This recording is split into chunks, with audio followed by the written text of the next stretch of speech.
Казан фәнни тикшеренүү техника университеті КАИ ғалимнәре авиакосмос тармағында яңа эш ясады.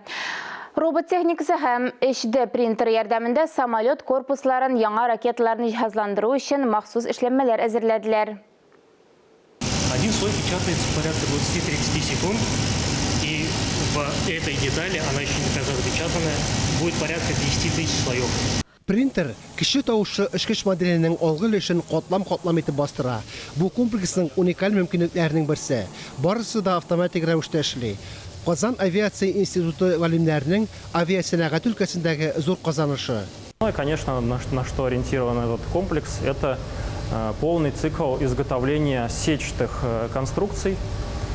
Бу комплекс нәрсәгә юнәлтелгән соң? Ул үзенчәлекле форматлы шелтәрле конструкция җайланмаларын бастыру мөмкинлеген бирде. Аларны башкача алым белән эшләп булмый. Бу бик үзенчәлекле конструкция җайланмалары ясауның тулы циклы. Комплекс берничә машинадан тора. Детальләр ясау өчен 3D принтеры, 2 робот кулы һәм эшкәртү машинасы. Материаллар тотырыклы. Аларны кабат кулланырга мөмкин. Программаны компьютерда алдан әзерлиләр, аннан принтерга йөклиләр. Оператор процессны оештыра. Конструкция ныклы, хәтта югары температурада да аңа бер нәрсә дә булмый. Очкыч орбитага чыкканда нәкъ менә шушы шелтәргә иң зур йөкләнеш төшә. Түбәндәге катта аэрокосмик тармак өчен тагын бер мөһим комплекс бар. Туку машинасы берничә минутта нык тукумадан материаллар ясый. Аңа сумала кушкач, җепләр тагын да ныгый, очкычны галәмгә җибәрүне җиңеләйтә. С помощью радиального плетения мы можем...